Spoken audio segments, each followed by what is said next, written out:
जैसा कि कुछ दिन से सुना जा रहा था कि वोडाफोन आइडिया में कुछ इन्वेस्टमेंट होने वाले हैं, लेकिन ऐसा कुछ तो न्यूज़ अभी तक सुनने को आया नहीं। अब सपोज़ इतना तेज़ी आने के बाद कुछ टाइम बाद ये पता चले वोडाफोन आइडिया में अभी कुछ कोई इन्वेस्टमेंट नहीं हो रहा है, तब क्या होगा? कुछ ऐसी ही चीज़ों को हम आज डिस्कस करेंगे और साथ में ये भी जानेंगे कि क्या वाकई में अभी हम लोगों को वोडाफोन आइडिया में लॉन्ग टर्म के लिए जाना चाहिए या फिर इंट्राडे में जाना चाहिए। और 3 मंथ में ऑलमोस्ट आप लोग देख सकते हैं 2.5 टाइम्स हो चुका है ऑलमोस्ट। अभी ये बोला जा रहा है कि ये अभी और जाएगा, लेकिन कितना जाएगा ऐसा तो कुछ है नहीं कि ये जाने लायक है। इसने तो कोई अभी रिसेंटली इतना बड़ा तीर भी नहीं मारा कि एक साथ बहुत सारे निशाना मार ले। तो देखते हैं कि कहाँ तक जा सकता है। लेकिन कुछ न्यूज़ेस भी आई हैं जो मैं आपको दिखाना चाहता हूँ, बट वो न्यूज़ इतनी बड़ी नहीं है कि इसको इतनी दूर लेके जा सके। और अभी एक सिर्फ रूमर्स है कि इनमें फर्दर इन्वेस्टमेंट होगा, लेकिन हम आपको इसके कुछ डिटेल्स भी दिखाएंगे, इसके फाइनेंशियल्स भी दिखाएंगे कि अगर इन्वेस्टमेंट हो रहा है तो ऑलमोस्ट कितनी की ज़रूरत पड़ेगी। जैसा कि आप देख सकते हैं कि वोडाफोन आइडिया लिमिटेड का मैं खोल के रखा हूँ। इसका मार्केट कैप अभी बढ़कर करीब 30,000 के ऊपर जा चुका है, जो रिसेंटली बहुत कम था। और अभी ये इस मार्केट कैप के वजह से अराउंड बहुत तेज़ी से चढ़ते होने के कारण ये अभी टॉप 100 लिस्ट कंपनीज में आ गई है। अभी फ़िलहाल करंट प्राइस आप ₹10.5 देख रहे हैं। 52 वीक हाइस ₹13.5 के ऊपर है और लोअर ₹2.40 है। बुक वैल्यू ठीक ठाक है, पी स्टॉक कुछ दिया नहीं है। एक चीज़ आप देख सकते हैं, यहाँ पर कंपनी ने लास्ट कुछ सालों में कोई डिविडेंड नहीं दिया है और इसका जो ROCE ग्रोथ है वो तो नेगेटिव में ही, लेकिन उससे भयानक देखिए ROE जो हम लोग बोलते हैं रिटर्न ऑन इक्विटी, कि इक्विटी पे हमें कितना कमा कर दे रहा है, वो तो माइनस में है। प्लस तो छोड़ ही दो। फ्रेंड्स, मैं इसके कोई अगेंस्ट नहीं हूँ, मैं बस आप लोग के सामने ये एक फैक्ट रख रहा हूँ कि क्या हमें लॉन्ग टर्म सच में इन्वेस्ट करके चलना चाहिए, या करना है तो कितना तक करके चलना चाहिए, कितना मनी इन्वेस्ट करना चाहिए, या अगर वाकई कोई ऐसा फ्यूचर निकल कर आ रहा है तो क्या हमें अभी से थोड़ा थोड़ा लेना चाहिए या एक साथ बहुत ज़्यादा इन्वेस्ट कर देना चाहिए। फ़िलहाल मैं आगे बढ़ता हूँ। जैसा कि सेल्स ग्रोथ देख रहे हैं, कुछ नहीं है। हम लोग ये समझते हैं कि कोई कंपनी का शेयर का वैल्यूएशन कब बढ़ेगा, जब कंपनी का परफॉर्मेंस बहुत अच्छा हो, वो धीरे धीरे ग्रो करे। लेकिन जहाँ सेल्स ही नहीं है और इतना ज़्यादा कंपटीशन है, वो भी जियो एंड वाटी, जहाँ पर वोडाफोन आइडिया में इतने सारे कर्ज हैं, वो उनका मतलब कस्टमर बेस भी बहुत सारा लूज़ हो चुका है पिछले लास्ट 1 डेढ़ 2 सालों में हम लोगों ने जैसा कि देखा है। तो अगर आपका सेल्स बढ़ेगा ही नहीं, आप प्रॉफिट बढ़ाएंगे ही नहीं, आपका प्रॉफिट प्रॉपर होगा नहीं, तो आप अपने आप को कैसे ग्रो करेंगे, ये भी एक क्वेश्चन है। खैर जो भी हो, फिर भी आगे बढ़ते हैं। प्रमोटर होल्डिंग तो बहुत अच्छा है, फेस वैल्यू ₹10, ये सब ठीक ठाक है। इंडस्ट्री प्रीव्यू भी बहुत अच्छा है। ये एक पॉइंट देखिए, debt to equity ratio 4.14। Could you imagine, इतना ज़्यादा डेट है। हम लोग ये समझते हैं कि डेट 0 से 1 के बीच में हो तो सबसे बेस्ट माना जाता है, 0 के जितने नियर हो उतना बेस्ट माना जाता है। लेकिन ये आप सोचिए कि ये बहुत ज़्यादा ही ज़्यादा है, और इतना ह्यूज डेट, उसका कितना इंटरेस्ट होगा, उतना तो आप प्रॉफिट भी नहीं कमा रहे हो, रेदर कि आप अभी भी लॉस में चल रहे हो। मतलब अगर आप लॉस करो या पैसा भी ना कमाओ, प्रॉफिट भी ना करो, फिर भी तो आपको इंटरेस्ट देना ही पड़ेगा, वो भी इतने ह्यूज डेट में। खैर बस यही सब मैं आप लोगों को एक इंडिकेशन देना चाहता था। मैं आगे बढ़ता हूँ। जैसा कि आप देख सकते हैं, मैं वापस से चार्ट पर जाऊँगा बाद में। यहाँ कुछ प्रोस दी हुई है companies expected to give good quarter.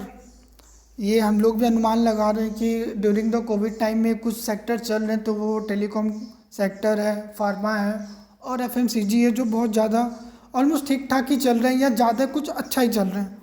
तो उसी बेस पर हम लोग बोल सकते हैं कि कंपनी आगे आने वाले टाइम पर गुड रिटर्न दे सकती है। लेकिन क्या वाकई में देगी? क्या हमें उन चीज़ों को सोचकर अभी इन्वेस्ट कर देना चाहिए या फिर कुछ टाइम रुक जाना चाहिए, इनका रिजल्ट देखने के बाद कुछ डिसीजन ले? खैर आगे बढ़ते हैं। Company has low interest coverage ratio. Company का लो इंटरेस्ट कवरेज रेशियो है, पुअर ग्रोथ है लास्ट 5 ईयर्स में, और आरओई तो हम बता ही चुके हैं। आगे बढ़ते हैं। कुछ मैं आप लोगों को दिखाना चाहता हूँ। जैसा कि आप देख रहे हैं, मैंने इनका फाइनेंशियल खोल के रखा है। क्वार्टरली रिजल्ट आप देख सकते हैं कि सेल्स अच्छा खासा ग्रो हुआ है, और अभी लास्ट कुछ क्वार्टर से सेल्स ऑलमोस्ट 11,000, 12,000, 10,000 इन रेंज के बीच में। लेकिन साथ में आप एक्सपेंसेस भी देखिए। पहले एक्सपेंसेस बढ़ रहा था, अब एक्सपेंसेस थोड़ा कम हो रहा है। ये एक अच्छा पॉइंट है, जिससे कि ऑपरेटिंग प्रॉफिट भी निकल कर आ रहा है। लेकिन ऑपरेटिंग प्रॉफिट अभी भी बहुत कम है। ऐसा क्यों? मैं इसलिए बता रहा हूँ क्योंकि आप देखिए, ऑपरेटिंग प्रॉफिट जो बच रहा है उससे ज़्यादा तो हमारा इंटरेस्ट चला जा रहा है। यही वो पॉइंट है कि कंपनी अभी इतना नहीं कमा रही है कि हम कंपनी पर बहुत जल्दी ट्रस्ट करके लॉन्ग टर्म के लिए चले जाएं। हालांकि प्राइस बहुत कम है, तो ये भी समझा जा रहा है कि चलो थोड़ा थोड़ा करके इन्वेस्ट कर लिया जाए। खैर आगे बढ़ते हैं।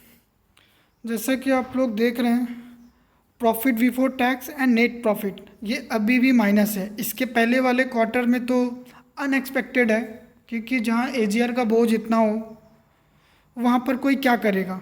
लेकिन साथ में आप ये भी देखिए, उसके पहले क्वार्टर में, उसके पहले 1-2 क्वार्टर में भी देखिए, अराउंड 5,000, करीब करीब 5,000 करोड़ के आसपास नुकसान हो ही रहा था। अब अगर कंपनी अच्छा ही कर रही है, मैं लास्ट क्वार्टर की बात छोड़ दूँ, 50,922 करोड़ का लॉस, मैं उसकी बात छोड़ दूँ, इस क्वार्टर में अगर अच्छा हो रहा है तो आपका लॉस कम होना चाहिए था या फिर आपको प्रॉफिट के आसपास आना चाहिए था। बट ऐसा कुछ नहीं है। तो क्या मैं इस लॉस पहले से ज़्यादा ही हो रहा है तो क्या मैं ये मान लूँ कि कंपनी अभी बहुत अच्छी कर रही है, मैं इस बेसिस पे अगर पैसा लगा दूँ? ये भी तो सही नहीं है। मुझे ये इंडिकेशन भी सही नहीं लग रहा।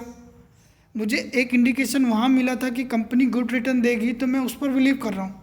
लेकिन अगर मैं इस इंडिकेशन को देखूँ तो क्या मैं इस पर बिलीव नहीं कर सकता कि आगे चल के अच्छा रिटर्न नहीं देगा? हाँ, बोल सकता हूँ कि 50-50 में कुछ हम लोग फंस रहे हैं। खैर आगे बढ़ते हैं। लास्ट में हम लोग कंक्लूजन निकालेंगे। सेल्स आप लोग देख ही सकते हैं, एक्सपेंसेस मैंने दिखाई दिया, ऑपरेटिंग प्रॉफिट भी इतना नहीं है कुछ। इंटरेस्ट आप लोग देख ही रहे हैं, डिप्रिसिएशन वगैरह जो बढ़ता ही जा रहा है, लॉस बढ़ता ही जा रहा है। और एक पॉइंट आप यहाँ पर ग्रोथ देख सकते हैं, कंपनी ऑलमोस्ट ख़त्म हो चुकी है ऐसा लग रहा है इसके ग्रोथ को देखकर, क्योंकि कुछ भी ऐसा नहीं है जो पॉजिटिव मैं आपको दिखा सकूं। और एक पॉइंट जो मुझे बहुत ही गज़ब का लगा, क्यों? रिज़र्व देखिए, एक कंपनी अगर अच्छा काम करती है तो उनका रिज़र्व ग्रो करता है, वो पैसा बचाते हैं, उन पैसा से वो अपने कंपनी को एक्सपेंड करते हैं। अपने आने वाले टाइम पर कंपनी को अच्छा तरीके से चलाने का, नई नई स्कीम लाने के लिए उनको पैसे की ज़रूरत पड़ेगी, वो कहाँ से देंगे? बेसिकली पहले अपने रिज़र्व को देखेंगे। बट ऐसा तो कुछ नहीं है। कंपनी के पास जो भी रिज़र्व था वो कहाँ चला गया? डेट को चुकाने में। लेकिन इतना डेट है कि वो अभी भी अपने इक्विटी से 4.5 टाइम्स के मुकाबले ज़्यादा है। अगर मैं बोलूँ कि इक्विटी 10,000 करोड़ का है तो डेट कितना है? अराउंड 4,500 करोड़, सॉरी 45,000 करोड़ के आसपास।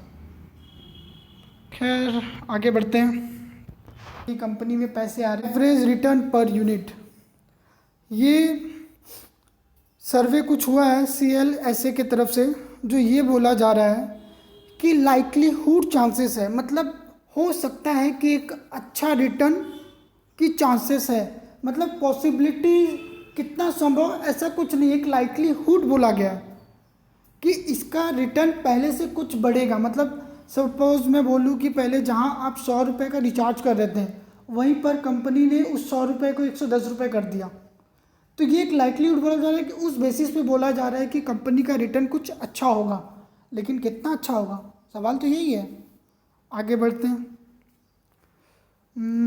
The stock price has already double in the past 1 month. वो क्यों हुआ आप लोग तो जानते ही हैं कि एक तरह से ये बोला जा रहा है कि कंपनी में पैसे आ रहे हैं, पैसे आ रहे हैं। अरे कितने पैसे आएंगे? आप पैसे लगाएंगे भी तो कितने लगाएंगे? अगर कंपनी में ग्रोथ ही नहीं होगा तो आप फर्दर कितने पैसे लगाएंगे?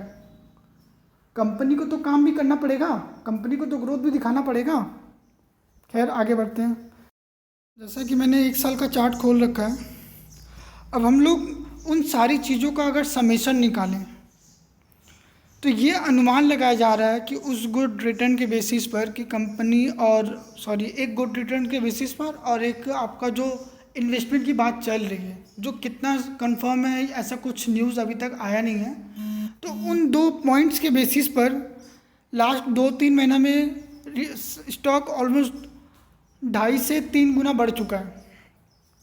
ठीक, लेकिन अभी और कितना बढ़ेगा इसका अनुमान ये बताया जा रहा है कि वो जो हम लोग अभी देख रहे थे ARPU वाला केस, उसके बेसिस पर CLSA ने बताया कि इसका मोस्टली 12 से 15 रुपए का टारगेट आने को हो सकता है।